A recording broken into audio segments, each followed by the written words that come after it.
نحمده ونستعينه ونستغفره ونستهديه ونتوب إليه ونعوذ بالله من شرور أنفسنا وسيئات أعمالنا من يهد الله فلا مضل له ومن يضلل فلا هادي له أشهد أن لا إله إلا الله وحده لا شريك له وأشهد أن محمدا عبده ورسوله لا نبي ولا رسول بعده اللهم علمنا ما ينفعنا وانفعنا بما علمتنا وزدنا علما يا رب العالمين. أما بعد, ma'asyiral muslimin rahimani wa rahimakumullah. Para jamaah salat maghrib yang semoga senantiasa dirahmati Allah subhanahu wa ta'ala. Alhamdulillah, puji dan syukur senantiasa kita panjatkan kehadirat Allah subhanahu wa ta'ala atas segala nikmat, rahmat dan juga karunia yang Allah limpahkan kepada kita semua, terutama nikmat iman, nikmat sehat walafiat, dan yang tidak kalah penting tentunya adalah nikmat hidayah taufik yang Allah berikan kepada kita, sehingga sampai detik ini kita masih bisa menghambakan diri kita kepada Allah, dan itu semua tidak terlepas dari pertolongan Allah subhanahu wa ta'ala kepada kita. Sebagaimana salawat dan salam tak lupa kita sampaikan kepada junjungan Nabi kita yang mulia, Nabi Muhammad sallallahu alaihi wasallam, kepada keluarga beliau, para sahabat, beserta kepada seluruh umatnya yang istiqamah di dalam berpegang teguh terhadap sunnah-sunnah beliau hingga hari kiamat kelak. Dan kita memohon kepada Allah subhanahu wa ta'ala agar kita semua yang hadir di majelis ini, sebagaimana Allah kumpulkan kita semua hari ini di atas sunnah Nabi kita sallallahu alaihi wasallam, mudah-mudahan Allah juga akan kumpulkan kita bersama Nabi kita yang mulia alaihi salatu wassalam di surga yang tertinggi. Amin ya rabbal alamin. Jamaah yang dimuliakan Allah subhanahu wa ta'ala, pada kesempatan malam yang berbahagia ini, insyaallah kita akan memulai kajian perdana kita dari kitab Al-Adabul Mufrad yang ditulis oleh Al-Imam Abu Abdullah Muhammad bin Ismail Al-Bukhari rahimahullahu ta'ala rahmatan wasi'ah. Kitab ini jamaah yang Allah muliakan sebagaimana namanya, yaitu kitab Al-Adabul Mufrad. Tentu yang terbesit di benak kita sebelum kita membaca kitab ini kira-kira berbicara tentang apa jemaah? Udah ada yang pernah bahas kitab ini atau belum? Belum. Tentang adab. Tahu dari mana, Pak? Dari nama kitab. Masya Allah, barakallahu fik, ya. Sebagaimana judulnya jemaah, kitabnya disebut Al-Adabul Mufrad karena Al-Imam Al-Bukhari di dalam kitab sahihnya itu juga mencantumkan bab Al-Adab. Ya, beliau punya kitab Sahih Bukhari. Itu di dalam salah satu babnya beliau beri judul bab Al-Adab. Karenanya kitab ini disusun secara terpisah dengan kitab Sahih Al-Bukhari untuk lebih spesifik berbicara tentang adab ketimbang Sahih Bukhari yang berbicara banyak tentang akidah, tentang ahkam syar'iyah misalnya. Adapun kitab ini akan berbicara secara khusus tentang adab. Makanya kata para ulama, untuk membedakan antara kitab adab yang ada di dalam Sahih Bukhari dengan kitab adab yang ada di dalam kitab ini, diberilah judul Al-Adabul Mufrad, ya, untuk memisahkan antara pembahasan adab yang ada di dalam Sahih Al-Bukhari dengan pembahasan adab yang ada di dalam kitab ini. Namun jamaah yang Allah muliakan, sebelum kita membahas tentang isi dari kitab ini yang tentunya penuh akan faedah, kita hari ini ingin membahas sedikit tentang tarjamatul muallif, tentang biografi dari Al-Imam Al-Bukhari rahimahullahu ta'ala. Kenapa kita perlu bahas jamaah? Yang demikian karena membahas biografi para ulama kita itu akan menambah semangat kita untuk mengkaji kitab-kitab yang disusun oleh mereka semua. Harapannya adalah kita mendapatkan keberkahan dari kitab yang mereka tulis dan bahkan kitab yang mereka sudah riwayatkan sendiri dengan sanadnya. Dan ini sebagaimana disampaikan oleh Syekh Muhammad bin Sa'id Ruslan hafizahullah sebagai asy-syarih atau pensyarah dari kitab Sahih Al-Bukhari ini. Beliau mengatakan, "Idza nadharna fi siyari ulama'ina rahmatullahi alaihim, falaysa dzalika min ajli at-tasliyah." Tatkala kita memandang atau mempelajari tentang perjalanan hidup para ulama kita rahimahumullahu taala, maka ini bukan semata-mata hanya ingin bersenang-senang saja, bukan hanya sekedar ingin tahu. Wa innama nahnu nanzuru fi athari salafina salihin min ulama'ina rabbaniyin linastajliya min dzalikal ibrah. Akan tetapi tujuan dari kita mempelajari tentang athar atau peninggalan-peninggalan, bekas-bekas langkahnya para salafun salih. Ketika kita membahas biografi para ulama kita, para ulama rabbaniyin, harapannya adalah agar kita semakin mendapat banyak faedah dari apa yang kita kaji dari kitab beliau tersebut. Wazadan muthiran lihimamina wadafi'an. Dan harapannya kata beliau adalah agar bertambahnya motivasi kita untuk membahas apa yang mereka tulis di dalam karya-karya mereka. Karena di dalam peribahasa kita juga kan mengatakan jamaah, tak kenal maka tak sayang. Tidak ada cinta di antara kita kalau kita tidak mengenal sosok tertentu. Makanya gimana mungkin antum bisa mencintai sosok Rasul kita Muhammad SAW sementara kita sendiri nggak pernah mempelajari tentang sirahnya, tentang perjalanan hidupnya, tentang perjuangan dakwahnya, bagaimana perjalanan jihad Nabi SAW, bagaimana ketika beliau di masa-masa terpuruk pada periode Makkiyah misalnya, dan bagaimana beliau mentarbiyah para sahabat. Kalau kita nggak mempelajari hal tersebut, kita nggak akan tertarik jemaah untuk mengikuti sunnah Nabi kita SAW. Nah, karenanya begitu juga ketika kita mempelajari biografi orang-orang soleh, tujuannya itu adalah agar kita bisa mendapatkan keberkahan dari perjalanan hidup mereka, dan perjalanan hidup mereka itu menjadi pelajaran buat kita semua. Jadi ketika kita membahas sejarah tentang orang soleh jemaah, itu bukan hanya sebatas tasliyah kata beliau, ya, bukan hanya sebatas hiburan semata, bukan hanya ingin want to know, cuman sekedar pengen tahu gitu bagaimana nasabnya, bagaimana perjalanan menuntut ilmunya dan seterusnya. Tetapi yang lebih mahal dari itu adalah bagaimana kita mengambil ibrah atau pelajaran dari perjalanan hidup para ulama kita rahimahumullahu ta'ala. Jemaah yang Allah muliakan, berbicara tentang Al-Imam Al-Bukhari, ketika kita bicara tentang nasabnya, Imam Bukhari jemaah itu memiliki nama lengkap Muhammad bin Ismail bin Ibrahim ibn Al-Mughirah ibn Bardazbah. Ya. Siapa tadi namanya jemaah? Coba ulangi.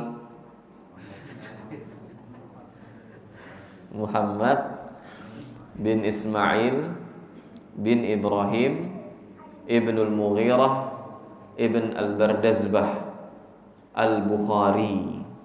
Beliau punya gelar namanya Abu Abdillah. Makanya nama beliau kalau disertai kunyah itu Abu Abdillah Muhammad bin Ismail Al-Bukhari rahimahullahu ta'ala. Jadi nanti kalau disuruh sebutin jemaah, siapa nama penulis kitab Sahih Al-Bukhari, siapa namanya jemaah? Imam Bukhari Pak Ustaz. Loh itu mah memang udah jelas. Jadi dulu para ulama itu jemaah untuk menandai kitab yang mereka tulis agar punya ciri khas, ya kitab yang mereka tulis itu disandingkan dengan namanya. Tafsir Ibnu Katsir, ya kan? Tafsir At-Tabari, tafsir Al-Qurtubi. Nama tafsirnya bukan itu. Ya, nama tafsirnya misalnya Al-Imam Ibnu Katsir, nama tafsirnya apa coba? Yang beliau tulis. Tafsir Al-Qur'anil Azim. Ya, tafsir At-Tabari namanya apa coba? Nama asli kitabnya. Tafsir Al-Jami' li Bayani Ahkamil Qur'an. Ya. Jadi ada nama sebenarnya ada gitu. Jadi apa namanya? Disandingkan nama penulis itu supaya lebih familiar untuk pembacanya. Jadi kitab sahih itu banyak gitu kan, yang disusun oleh para ulama hadis dulu. Nah, sahih yang dimaksud itu sahih siapa? Sahih Bukhari apa sahih Muslim? Nah, untuk melekatkan nama penulis dengan karyanya, akhirnya disandingkanlah nama karyanya dengan nama penulisnya tersebut. Tapi nama aslinya tadi siapa jemaah? Muhammad bin Ismail ibn Ibrahim ibn al-Mughirah ibn al-Bardazbah al-Bukhari Abu Abdullah. Kunyahnya namanya Abu Abdullah. Jamaah yang dimuliakan Allah, Imam Bukhari itu punya orang tua seorang kibarul muhadditsin, sebagaimana dijelaskan di sini oleh Syekh Muhammad Ruslan hafizahullah, bahwa Imam Bukhari ini punya bapak. Siapa nama bapaknya coba? Nah, bapaknya Imam Bukhari, insyaallah, Muhammad bin Ismail. Nah, bapaknya siapa? Ismail. Ismail mana? Premier Estate 3 apa 1? Ismail ibnu Ibrahim ibnul Mughirah. Itu terkenal sebagai kibarul muhadditsin. Jadi tidak heran ketika Imam Bukhari itu lahir di lingkungan ilmu, dan ketika tumbuh itu menjadi seorang ahli hadis, karena memang bapaknya ini seorang ahli hadis juga jemaah. Ya, Ismail ibn Ibrahim rahimahullah itu merupakan salah seorang ahli hadis. Wa jama'a rahimahullahu ilal ilmi wal wara' wat taqwa, di mana bapaknya Imam Bukhari ini menggabungkan antara ilmu, kemudian sikap wara' dan ketakwaan kepada Allah. Jadi bukan hanya sebatas menumpuk ya, meriwayatkan banyak hadis, mengumpulkan banyak hadis, bukan. Ahli ilmu itu terkenal dengan sikap wara' dan takwanya kepada Allah Azza wa Jalla. Itu yang lebih menonjol pada diri ulama kita dulu jemaah. Beda kalau hari ini jemaah. Ya, kalau hari ini penuntut ilmu atau ahli ilmu itu belum tentu punya sikap wara', belum tentu punya sikap zuhud, belum tentu punya sikap takwa. Tapi kalau kita bicara ahli ilmu pada masa itu semua sudah terhimpun di dalam diri seorang ahli ilmu pastinya. Ya, menggabungkan antara ilmu dan amal, menggabungkan antara teori dengan praktek dalam keseharian. Nah, jamaah yang Allah muliakan, sebagai bukti bagaimana sikap wara'nya ayahanda dari Al-Imam Al-Bukhari rahimahullah, dikisahkan oleh Ahmad ibn Hafs, ya, salah seorang sahabat dari bapaknya Imam Bukhari, sahabatnya Ismail ibn Ibrahim rahimahullah. Beliau mengatakan, dakhaltu ala Abil Hasan, yakni Ismail walida Abi Abdullah inda mautih. Kata Ahmad bin Hafs, suatu hari aku masuk ke rumahnya Abul Hasan. Abul Hasan ini kunyah bapaknya Imam Bukhari. Suatu hari aku masuk ke rumahnya Abul Hasan di detik-detik menjelang wafatnya beliau. Ini detik-detik menjelang sakaratul maut, tapi masih di bawah kesadaran, masih sadar dengan apa yang diucapkan. Lalu faqal, bapaknya Imam Bukhari ini mengatakan apa jemaah? La a'lamu min mali dirhaman min haram wala dirhaman min syubhatin. Kata bapaknya Imam Bukhari, dia berbicara kepada sahibnya ini, ya, Ahmad bin Hafs, Aku ini tidak mengetahui ada 1 dirham pun dari yang haram, bahkan yang syubhat yang ada di dalam rumahku ini.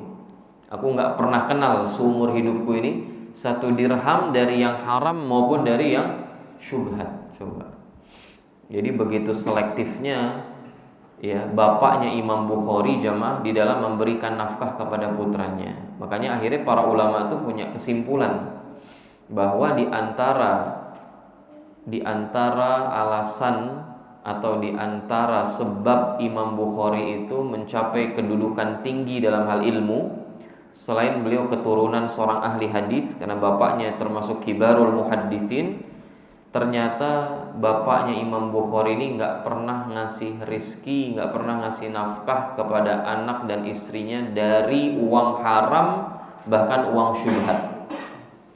Jadi kalau antum mau tahu pengaruh uang halal, nafkah halal yang antum bawa ke rumah, atau nafkah haram, ya bahkan nafkah yang syubhat yang belum jelas kehalalan dan keharaman, antum mau lihat dampaknya pada keluarga, silahkan aja antum bawa ke rumah. Lalu kemudian lihat bagaimana karakter istri dan anak-anak antum di beberapa dekade berikutnya. Jadi sementara ini jemaah kita berharap punya anak yang soleh, tapi itu anak kita kasih makan harta yang syubhat. Yang syubhat aja dihindari jemaah. Jadi di antara sikap wara, karena Nabi SAW mengatakan, "Faman ittaqash syubhat istabara'a lidinihi wa 'irdihi." Siapa yang menghindarkan dirinya dari perkara syubhat, maka terjagalah agama dan kehormatannya. Wa man waqa'a fi syubhat waqa'a fil haram. Tapi siapa yang nekat berdekatan dengan perkara syubhat dan senantiasa mengkonsumsi sesuatu yang syubhat, maka kata Nabi SAW, lambat laun, tinggal nunggu waktu saja, dia akan terjerumus pada perkara yang haram. Makanya di antara bentuk sikap warok itu adalah dia menghindarkan dirinya bukan dari harta haram saja, tapi juga dari hal-hal yang sifatnya syubhat, yang masih rancu, belum jelas kehalalan dan keharamannya, dia juga tinggalin. Karena bagi dia lebih selamat daripada ngambil resiko, ya dia bawa itu harta syubhat ke dalam rumah dan rusaklah karakter anak sama istrinya. Siapapun jamaah yang berharap punya anak soleh, ambillah kisah Imam Bukhari ini sebagai pelajaran bahwa ketika kita dapat penghasilan, pastikan penghasilan kita itu dari harta yang halal mi'ah bil mi'ah. Kalau kata orang Arab tuh, harus 100% halal. Nggak boleh 99,999999%. Nggak. Ada kemungkinan 0,0001%, jangan pernah bawa ke rumah. Karena yang dipertaruhkan, yang akan menjadi tumbal itu nanti bisa jadi adalah karakter istri sama anak-anak kita. Maka langkah pertama orang tua kalau berharap punya anak yang soleh, pastikan nafkah yang dia berikan kepada anak dan istrinya itu adalah nafkah yang 100% halal. Dia harus tahu betul bahwa setiap nafkah yang dia masukkan ke dalam perut anaknya itu dia jamin kehalalannya, sebagaimana bapaknya Al-Imam Al-Bukhari menjamin kehalalannya 100%. Dan kata Al-Imam Al-Bukhari sendiri ketika mentaklik perkataan bapaknya ini yang sebelum meninggal tadi berkata kepada temannya, apa kata Al-Imam Al-Bukhari rahimahullah? Asdaqu ma yakunu ar-rajulu indal maut. Orang itu jemaah, ucapan paling jujurnya itu adalah menjelang kematiannya. Itu nggak mungkin bohong, nggak mungkin pencitraan, nggak mungkin kamuflase. Ketika seseorang sudah berada di detik-detik sakaratul maut, yang disebut oleh para ulama dengan istilah waktul ihtidhar, waktu menjelang datangnya sakaratul maut, maka tidak ada ucapan yang lebih jujur dari ucapan yang diucapkan di saat-saat tersebut. Jadi kalau antum bilang, nggak percaya saya sama bapaknya Al-Bukhari, masa nggak pernah memasukkan harta yang syubhat ke rumahnya, antum nggak percaya, ya silahkan aja bicara sama beliau, karena beliau berbicara di waktu-waktu ihtidhar. Dan di waktu ihtidhar itu orang itu pasti akan mengucapkan hal-hal yang paling jujur, jemaah. Nggak mungkin ada kebohongan lagi. Orang itu bohong sebelum kematian datang. Dia berbohong tuh, karena dia pikir ntar kalau mau mati bisa tobat. Nanti menjelang kematian, insya Allah saya rujuk, saya banyak istighfar.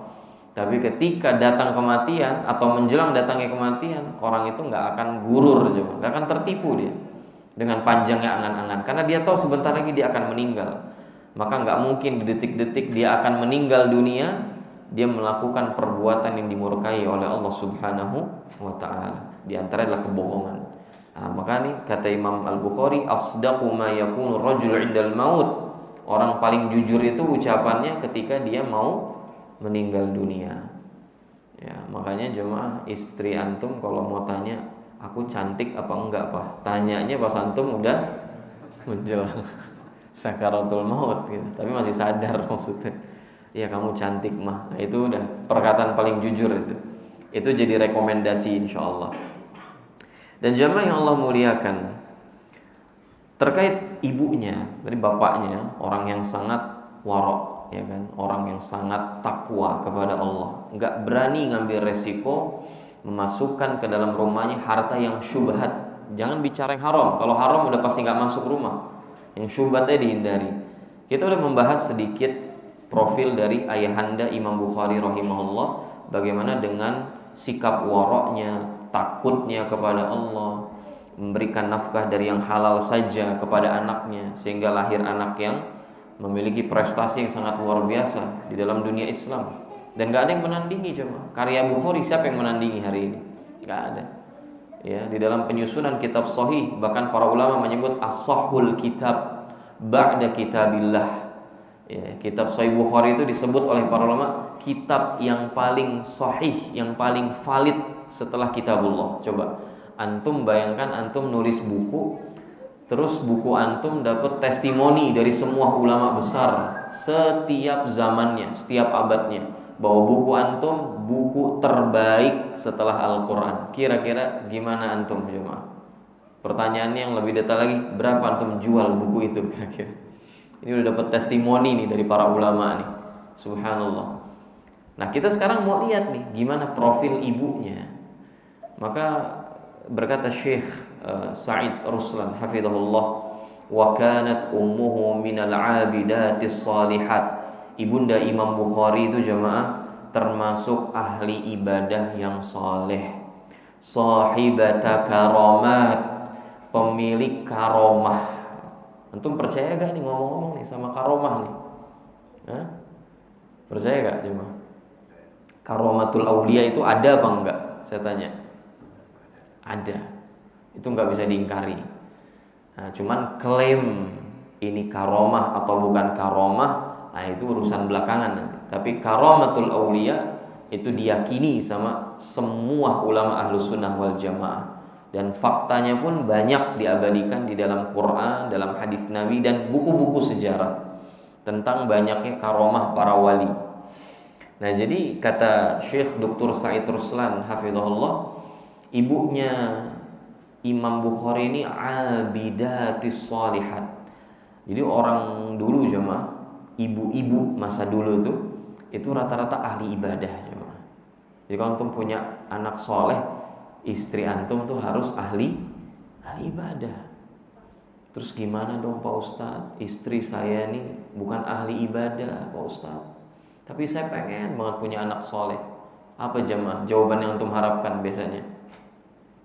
Antum punya istri nih, curhat sama Pak Ustadz, ya Allah saya tuh pengen banget punya anak kayak Imam Bukhari. Tapi kata Pak Ustadz kemarin di kajian, istrinya Ismail ibn Ibrahim ini sosok abidah, istri saya kurang ibadahnya Pak Ustadz. Hafalan Quran juga segitu-segitu aja, gak nambah-nambah. Hafalin An-Naba ayat 3, ayat 21-nya hilang. Hafalin ayat keempat, 3 ayat pertama hilang. Jadi jauh atau kurang ibadahnya. Nah, biasanya jawaban yang antum harapkan apa jemaah? Cari ya, ganti istri kata sebagian jemaah. Ya, begitu juga ibu-ibunya. Ada ibu-ibu kan ngomong-ngomong? Ada. Pak Ustadz, gimana dengan suaminya? Suami saya nggak kayak bapaknya Imam Bukhari. Menurut Pak Ustadz gimana? Ganti suami apa enggak Pak Ustadz? Ya Allah, nggak perlu diganti ibu-ibu. Begitu juga bapak-bapak, nggak perlu ganti. Perbaiki istri kita. Sebelumnya perbaiki diri kita. Perbaikan itu dimulai dari diri sendiri. Antum kalau mau punya anak soleh, solehah, ya antumnya juga harus hadir sebagai sosok soleh. Itu syarat mutlak jemaah. Antum mau ngaji sama ulama manapun, terus tanya sama ulama itu, gimana Syekh tips punya anak soleh? Jawaban mereka standar, antum harus jadi orang tua soleh dulu gitu loh. Dan kita lihat jemaah, ibunda Imam Bukhari abidat, salihat, ahli ibadah, saleh, persis kayak ibunya Maryam jemaah. Istrinya Imran, ahli ibadah, dekat sama Allah. Maryam sebelum punya putra Nabi Isa alaihissalam, ya disebutnya apa jemaah? Ahli ibadah, qanitat, ahli ibadah. Ya, bahkan dari sebelum lahir Maryam itu sudah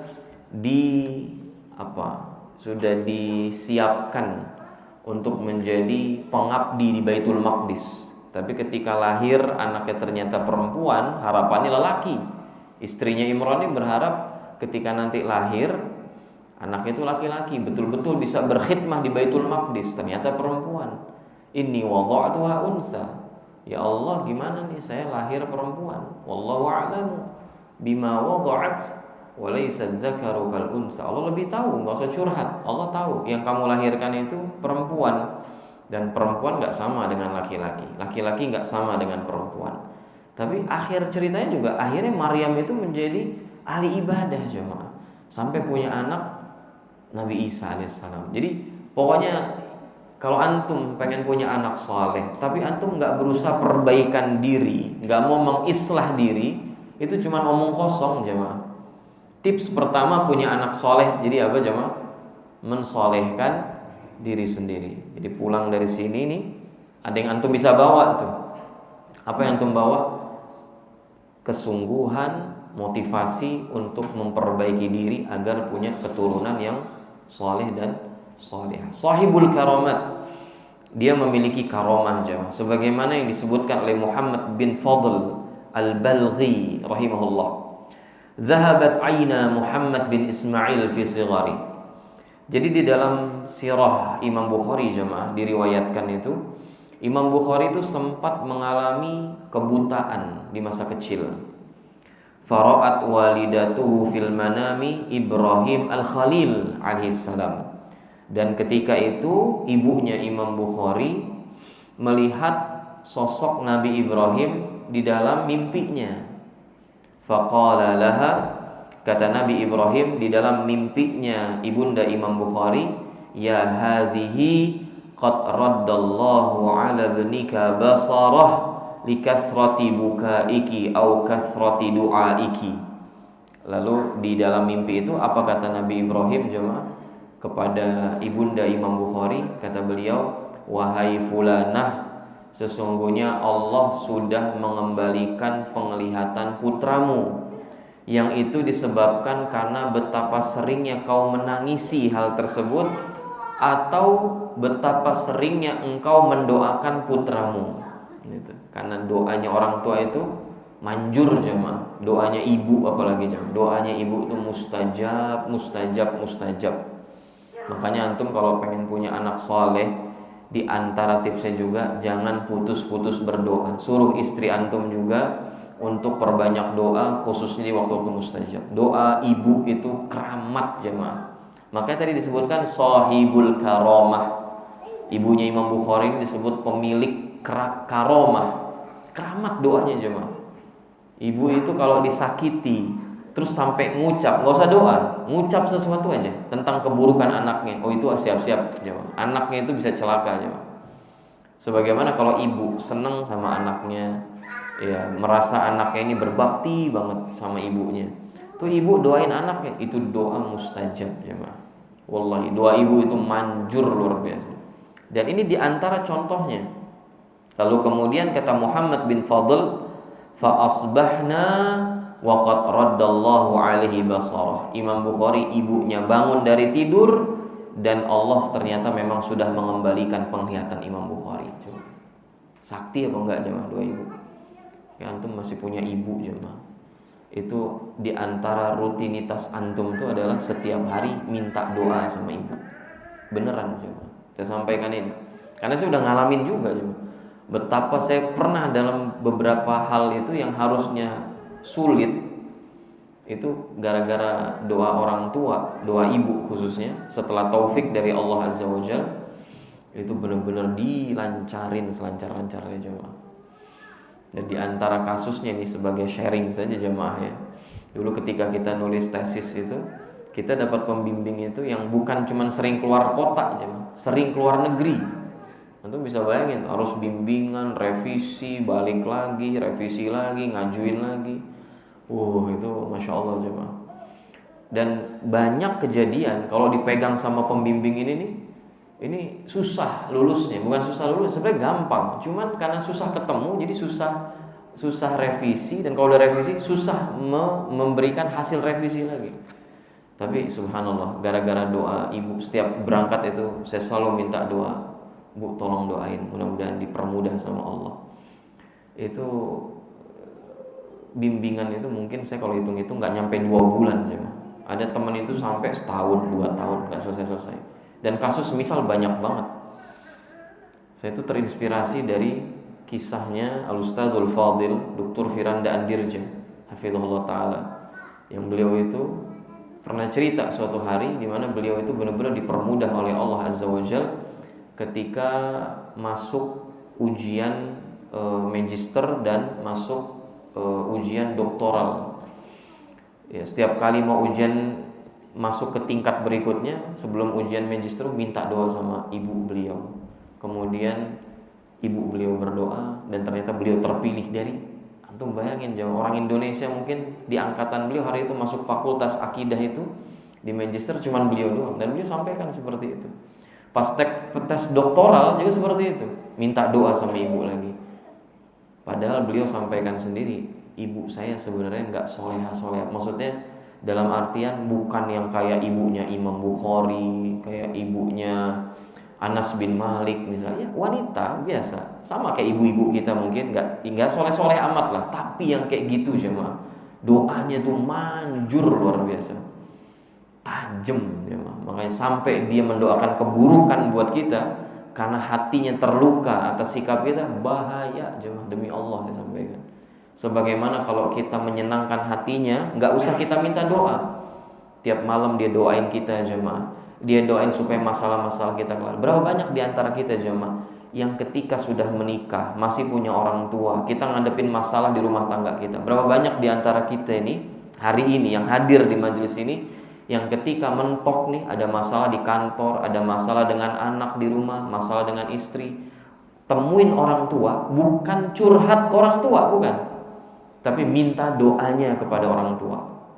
Bu tolong doain, lagi ada masalah di rumah tangga. Nggak usah dijelasin, orang tua nggak perlu tahu masalah kita cuma. Tujuan kita datang ke orang tua bukan nambah beban pikiran orang tua, tapi supaya orang tua itu keluarin doa keramatnya itu cuma. Orang tua nggak perlu tahu masalah-masalah kita, masalah di kantor kita, masalah kita dengan istri, masalah kita dengan anak, nggak perlu tahu. Karena semua kita pasti punya masalah jemaah. Dan antum nggak usah tanya anak gitu, ya pasti banyak masalahnya gitu kan. Semua kita pasti punya masalah, tapi siapa di antara kita jemaah yang ketika mentok suatu saat susah, ngurus anak susah, ngebimbing istri susah, ada masalah sama pasangan, ada masalah sama kantor, terus dia datang tuh jemaah, bawa martabak bangka kayak ke orang tua gitu. Kemudian dia minta doa kepada orang tuanya, Bu tolong doain, lagi ada masalah ini di kantor, lagi genting, lagi banyak PHK misalnya kan, mudah-mudahan aku nggak termasuk ini PHK. Datang orang tua aja, subhanallah. Jadi tadi kita ini kalau udah nikah kayak lupa sama orang tua kita cuma, padahal kita bisa kerja, kita pendidikan dari awal sampai akhir, yang biayain siapa? Orang tua rata-rata kita jemaah di sini. Sampai kuliah aja masih dibiayain orang tua. Padahal usia kuliah itu udah usia balik jemaah kita nih laki-laki. Di dalam fikih itu kalau kita udah masuk usia balik, orang tua tuh udah nggak ada kewajiban nafkahin antum jemaah. Antum nggak bisa nuntut orang tua karena nggak nafkahin antum ketika antum udah usia balik. Beda sama perempuan.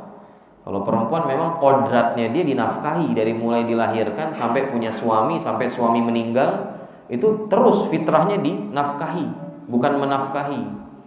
Baik nafkahi diri sendiri atau nafkahi pihak lain. Tapi kita nih laki-laki jemaah, itu ketika kita sudah masuk usia balik, anak-anak antum udah usia balik, itu antum nggak ada kewajiban lagi sebenarnya untuk menafkahi mereka. Ketika antum menyokong pendidikannya, membayar biaya semesternya, kemudian biaya privatnya misalnya, atau persiapan untuk masuk ke kampus negeri ya, UMPTN, itu kebaikan antum, bukan kewajiban antum itu.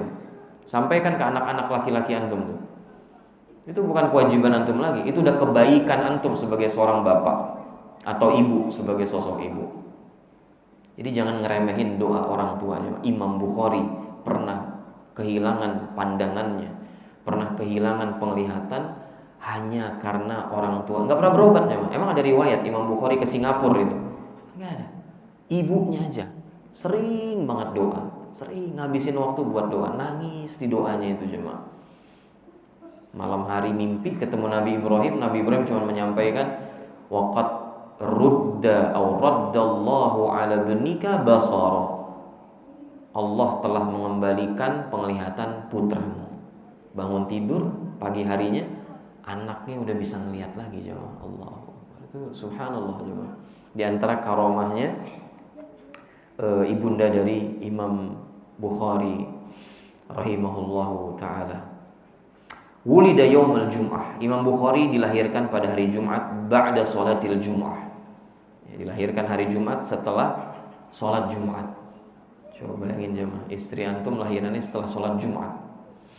Ya, lahirannya setelah sholat Jumat. Antum sholat Jumat di Istiqlal misalnya. Istri lagi perjuangan di RS Jati Sampurna misalnya. Itu bisa jadi sendirian itu berjuang gitu. Ya namanya laki-laki, kita kan orang luar, orang lapangan gitu jemaah. Ya, jadi lahir pada hari Jumat setelah sholat Jumat. Li thalatha asyrah lailan khalat min syahri Syawal, pada tanggal 13 Syawal. Min sanati arba'in wa tis'ina wa mi'ah minal hijrah, tahun 194 Hijriyah. Jadi ini ulama yang hidup di abad ke-2 Hijriyah, Al-Imam Muhammad bin Ismail Al-Bukhari rahimahullahu ta'ala. Kapan Imam Bukhari mulai menuntut ilmu jemaah? Kapan mulai menapaki selangkah dua langkah ya untuk mencapai kedudukan yang tinggi di dalam dunia ilmu? Kapan mulai belajarnya beliau? Maka diriwayatkan oleh Abu Ja'far Muhammad bin Abi Hatim Al-Warraq An-Nahwi, qultu li Abi Abdullah Muhammad bin Ismail Al-Bukhari. Suatu hari aku pernah bertanya kepada Abu Abdullah Muhammad bin Ismail Al-Bukhari, yakni Imam Bukhari rahimahullah, kaifa kana bad'u amrika fi talabil hadis? Kapan atau gimana engkau ini mulai menuntut ilmu hadis? Yani kecondonganmu untuk meriwayatkan hadis itu sejak kapan mulainya? Qal, kata Imam Al-Bukhari, ulhimtu hifdzal hadis wa ana fil kutab. Aku mulai mendapat ilham. Ilham itu semacam kecondongan, bimbingan dari Allah untuk menghafal hadis-hadis Nabi SAW sejak di usia kutab. Antum paham gak nih usia kutab berapa jemaah? Usia kutab, karena anak-anak di kutab juga ya. Kutab itu istilah sekolah pada masa dulu jemaah. Dan itu disesuaikan dimulai dari usia 6 tahun. Ya, usia 6 atau 7 tahun. Di bawah segitu enggak sekolah anak-anak jemaah. Sekolahnya di mana jemaah? Ustaz, anak saya 3 tahun. Gimana dong Ustaz? Usia kutab. Usia kutab itu usia anak itu mulai belajar. Tadi usia kutab itu berapa tahun? 6 tahun. Terus usia 5 ke bawah ngapain dia? Ngapain jemaah? Anak-anak kita ngapain berarti? Main jemaah. Main, usia main. Jangan tuh paksa sekolah. Makanya jemaah termasuk yang sangat menyayangkan ya kalau ada, mohon maaf ya, sekolah-sekolah berlabel sunnah misalnya atau bermanhaj salaf, embel-embel itu buka pendidikan PAUD ya, Kalau TK masih dipertimbangkan lah. Tapi PAUD usia dini, usia 3 tahun. 3 tahun tuh main jemaah. Usia main. Jadi kita juga harus ngerti tahapan-tahapan usia pendidikan. Jangan main masukin anak, Pak Ustaz, saya pengen punya anak kayak Imam Bukhari. Makanya dari 2 tahun saya jejelin tuh headset, ngapalin hadis arba'in. Paling enggak ntar usia 3 tahun selesai arba'in. Ya Allah jemaah. Antum usia 30 aja hadis arba'in cuman hafal innamal a'malu binniyat aja jemaah. Itu juga cuman potongan pertama. Jadi nggak usah maksain jemaah. Usia sekolah anak itu ya usia 6 tahun ke atas, 6 tahun sampai 7 tahun. Terus usia 5 ke bawah usia main. Kalaupun belajar, sama siapa dia belajar jemaah?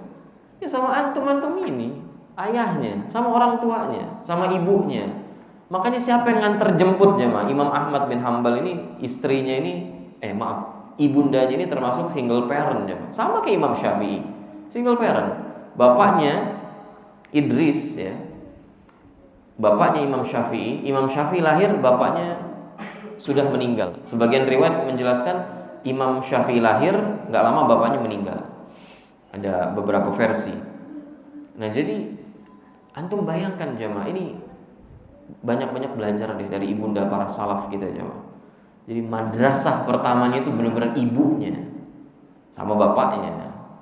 Dari ibunya. Jadi kita nih posat ibu-ibu komplain ntar, bapaknya gimana? Bapaknya didik juga. Cuman kan intensitas pertemuan antara ibu sama bapak dengan anak itu kan lebih sering ibu. Tapi bukan berarti anak tidak terkena sentuhan seorang bapak, enggak juga. Antum enggak bisa menyerahkan secara total kepada ibu, kepada istri, enggak. Nah, jadi mulai ada kecondongan belajar hadis itu di usia kuntab, kata Imam Bukhari. Wa kam ata'alika idzak. Jadi kata Abu Ja'far Muhammad bin Abi Hatim, jadi kira-kira berapa usianya pada saat itu? Kata Imam Bukhari, asyrus sinin au aqal. Ya kira-kira 10 tahun waktu itu. Saya baru mulai belajar hadis itu umur 10 tahun. Usia menghafal aja, Bang. Makanya kita tuh harus ngerti zaman usia-usia menghafal tuh usia berapa, usia belajar tuh usia berapa. Jangan anak belum usianya udah dicekokin aja. Usia main nggak apa-apa anak-anak.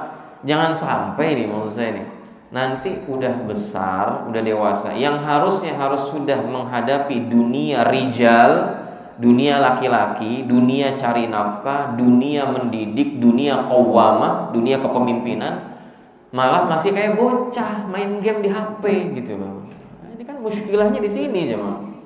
Jadi sayanya juga misalnya dikeluhin gitu kan sama sebagian orang tua, Pak Ustadz gimana ya cara anak saya bisa berhenti main game online misalnya. Saya tanya, Bapak main game nggak kira-kira? Ya jarang sih Pak Ustadz. Jarang berarti masih dong, Masya Allah. Gimana saya mau nasihatin anak lo bapaknya aja masih suka game, gimana jadinya? Serba salah asatidah hari ini nih. Ya, disuruh nasihatin anaknya tapi keserang bapaknya secara nggak langsung gitu kan. Nah maka biarin anak-anak itu main sebelum usia sekolah jemaah.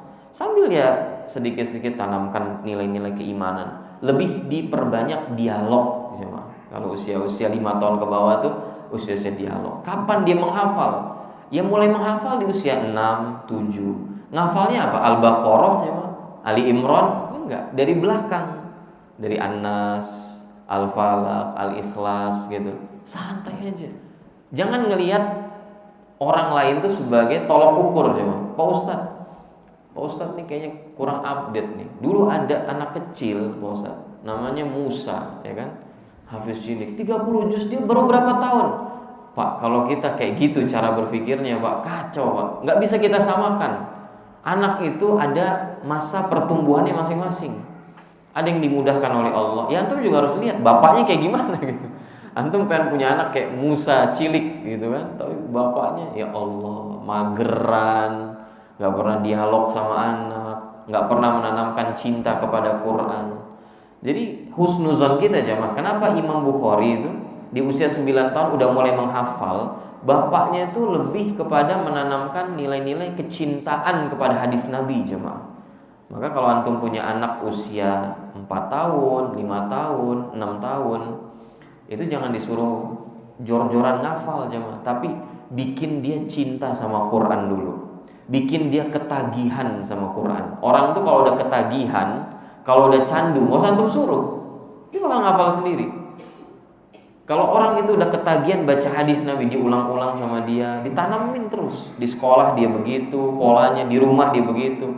Nah kadang-kadang kan kita ngancurin pola di sekolah aja mah. Pas di pesantren suruh ngafalin Quran. Di sini wah hancur ya mah. TV lah, gadget lah. Kadang-kadang kita ngancurin pola pendidikan di tempat belajar anak-anak kita. Maka namanya pendidikan di rumah dengan di sekolah itu harus selaras.